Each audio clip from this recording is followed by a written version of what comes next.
digital transformation, the digital transition, has been very much on the agenda of the partnership between the European Union and the African Union. And I maybe want to say just a few words, because coming back from discussions, what is it that we are trying to do together? I mean, I think as two unions, of course the digital world is a complex world, and so at national level alone it is challenging, and so having looking at this with your, I mean, different member states coming to common views is what we in the EU try to do, having also common frameworks, regulatory frameworks, but also investing together, I mean, on connections, and connectivity is extremely important, and I think that is very much at the heart of the AU-EU partnership. You must have heard of the famous global gateway. It is all about connectivity, and not only the old connectivity, transport, aviation, maritime, but also the digital connectivity. And I think there's a lot to be done there, and I think the EU has been a key partner in building broadband more significantly around the continent, connecting countries, but also connecting regions. That is still very much on the agenda for the years to come, very much in close partnership with the African Union, looking at the BIDAPAP digital priority projects and see how we can deliver on some of these together. But it's also connecting our two continents. I mean, I think there are cables being laid between North Africa and Europe, the Medusa project you may have heard, but there's also other cables getting from Europe into West Africa underwater, and then also I think we are working on for instance also having satellite-based connectivity across Africa. So there is the hardware on which we really partner, but then there is a very important software, and I think today is also about the software, the sharing of the many good experiences, and I think again there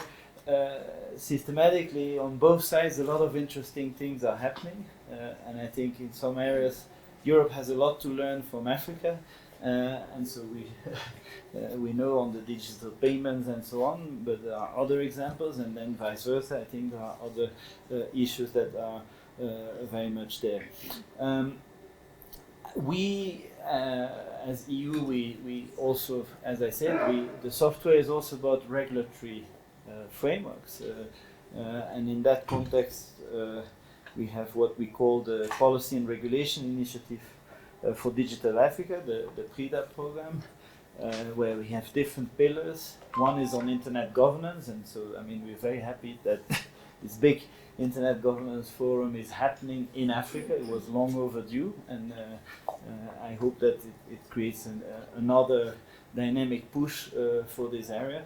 We're working at national level with Internet Governance Forums, supported through the PRIDA, but also at the continental coordination level. And then, as I said, we are looking at how we can accompany the digital transformation strategy of the African Union and harmonize regulatory frameworks. Of course, knowledge exchange is an extremely important bit. I mentioned that already. I will talk a little bit about the complementary initiative under the PRIDA program, which is a digital platform to strengthen cooperation and collaboration between national telecommunication regulatory authorities, NRAs, at national and continental levels. And so we are currently working on the operationalization of that platform. It will be a continental platform for exchange of information and best practices amongst African experts and policymakers, to discuss in particular African common positions and ICT related matters, as well as digital infrastructure support for the delivery of continuous online trainings for African experts. the initial idea of that platform was also to conduct. Sorry, no, I'm making a mistake. No, this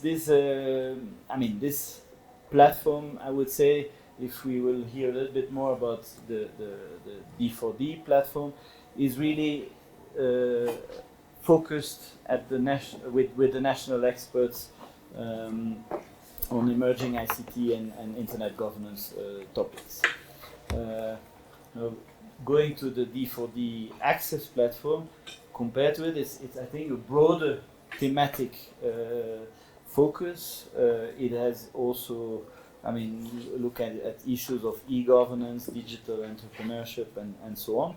And then it has a broader target audience. So it's not just focused on African national regulators and technical experts, but both stakeholders from Africa and Europe, public institutions, donors, academia, companies, and civil society organizations.